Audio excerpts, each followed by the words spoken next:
हरे कृष्णा। पद्मिनी एकादशी की आप सभी को हार्दिक शुभकामनाएं। एक कहावत तो आप सभी ने सुनी होगी, सोने पे सुहागा। ऐसा कहने से मेरा तात्पर्य है कि एक तो एकादशी और वो भी अधिक मास में।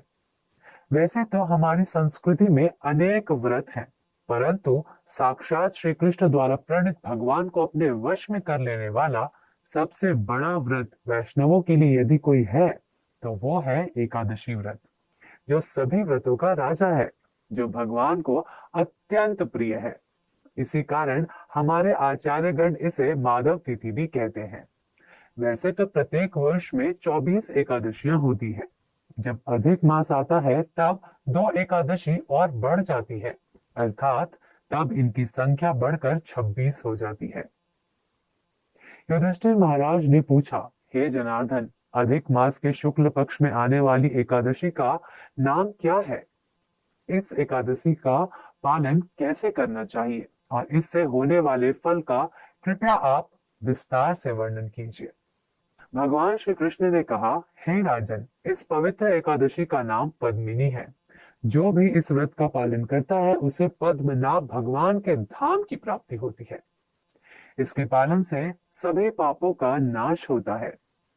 ब्रह्मदेव भी इस एकादशी की महिमा कहने में असमर्थ है। हे राजन, दशमी के दिन से ही इस व्रत का पालन करना चाहिए।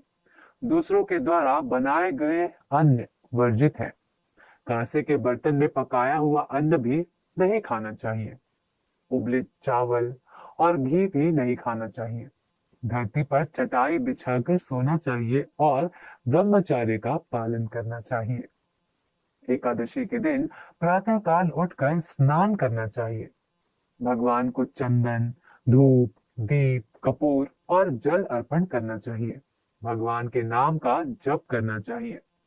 किसी भी प्रकार का प्रजल्प अर्थात व्यर्थ की बातें नहीं करनी चाहिए। अधिक मास में आने वाली एकादशी में किसी ने भी जल अथवा दूध प्राशन किया तो उसका व्रत खंडन होता है। रात भर जागरण करके भगवान के नाम, रूप और गुण का वर्णन करना चाहिए। रात्रि के पहले प्रहर तक जागरण करने से अग्निष्टोम यज्ञ करने का फल प्राप्त होता है। दूसरे प्रहार तक जागरण करने से वाजपेयी यज्ञ करने का फल और रात्रि के 3 पहर तक जागरण करने से अश्वमेध यज्ञ करने का फल तथा पूरी रात जागरण करने से राजसूय यज्ञ करने का पुण्य फल प्राप्त होता है। द्वादशी के दिन वैष्णवों अथवा ब्राह्मणों को अन्न दान करके व्रत पूर्ण करना चाहिए। इस प्रकार से व्रत का पालन करने वालों को मुक्ति की प्राप्ति होती है। हे अनंत, आपकी जिज्ञासा अनुसार मैंने इस व्रत का विधि महात्म्य बताया। अब बहुत पहले पुलत्स्य ऋषि द्वारा नारद मुनि को बताई गई सुंदर कथा सुनो। एक बार कार्तवीर्य अर्जुन ने रावण को पकड़कर बंदी बनाया। ये देखकर पुलत्स्य मुनि कार्तवीर्य अर्जुन के पास जाकर रावण को छुड़ा कर लाए। ये सुनकर नारद ने पुलत्स्य ऋषि को अत्यंत नम्रता से पूछा, हे मुनिवर, जिस रावण ने सभी देवताओं को पराजित किया, फिर ऐसे बलवान रावण को कार्तवीर्य अर्जुन ने कैसे बंदी बनाया? कृपया इस विषय में आप बताएं। तब पुलत्स्य मुनि ने कहा कि हे नारद, त्रेता युग में है कुल में जन्मा हुआ कार्तवीर्य नाम का एक राजा था। महिष्मतिपुरी उसकी राजधानी थी और उसकी सहस्त्रों रानियां थी, परंतु राज्य ठीक प्रकार से संभाले ऐसा एक भी पुत्र नहीं था। राजा ने सभी व्रतों का पालन किया था, साधुओं की सेवा की थी, फिर भी उसे पुत्र प्राप्ति नहीं हुई। अपने राज्य की सारी जिम्मेदारी प्रधानमंत्री को सौंपकर राजा तपस्या करने के लिए वन में चले गए। राजभवन छोड़ते समय उनकी रानी पद्मिनी ने उन्हें देखा। वो इक्ष्वाकु वंश के राजा हरिश्चंद्र की पुत्री थी। अपने पति को जाता हुआ देखकर उसने अपने गहनों को त्याग दिया और अपने पति के साथ मंदार पर्वत पर चली गई। कार्तवीर्य और पद्मिनी ने मंदार पर्वत के शिखर पर 10 सहस्त्र वर्ष तक तपस्या की।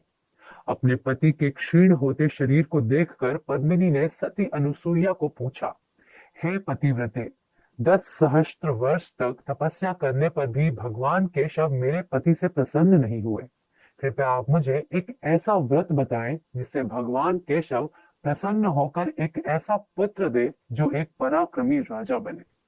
महारानी पद्मिनी की बातों से सती अनुसुईया प्रसन्न हुई और कहा, हर 32 महीने के पश्चात अधिक मास आता है। इस मास में 2 एकादशी आती है, पद्मिनी और परमा। इन एकादशियों के पालन से भगवान तुरंत प्रसन्न हो जाएंगे और तुम्हारी सभी इच्छाएं पूरी हो जाएगी। तब अनुसुईया के कहे अनुसार पद्मिनी ने इस व्रत का पालन किया। इससे केशव गरुड़ पर बैठकर वहां आए और पद्मिनी को वर मांगने का आदेश दिया। प्रथम रानी ने भगवान को वंदन किया और फिर प्रार्थना करने लगी। उसके बाद उन्होंने पुत्र प्राप्ति के लिए भगवान से विनती की। तब भगवान ने कहा, हे साध्वी, अधिक मास जितना मुझे कोई भी अन्य मास प्रिय नहीं है और इस मास की एकादशी भी मुझे बहुत प्रिय है। तुमने मुझे प्रसन्न किया है, इसलिए निश्चित ही तुम्हारे पति की इच्छा मैं पूर्ण करूंगा। पद्मिनी से वार्तालाप के पश्चात भगवान कार्तवीर्य के पास आए और कहा कि तुम्हारी पत्नी ने एकादशी व्रत का पालन किया है, जिससे मैं अत्यंत प्रसन्न हूँ, इसलिए तुम्हारी जो भी इच्छा है वो मांगो। राजा ने अत्यंत प्रसन्न होकर हमेशा विजय प्राप्त करने वाले एक बलवान पुत्र का वरदान मांगा। राजा ने कहा कि हे मधुसूदन, देवता, मनुष्य, नाग और राक्षस, इनसे कभी ना पराजित होने वाला पुत्र आप मुझे दीजिए।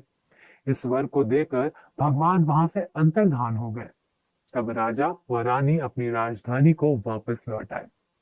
थोड़े समय के बाद रानी पद्मिनी ने एक अत्यंत पराक्रमी पुत्र को जन्म दिया, जो कार्तवीर्य अर्जुन के नाम से विख्यात हुआ। उसके जैसा पराक्रमी योद्धा दूसरा कोई नहीं था। 10 मुखी रावण को भी उसने पराजित किया था।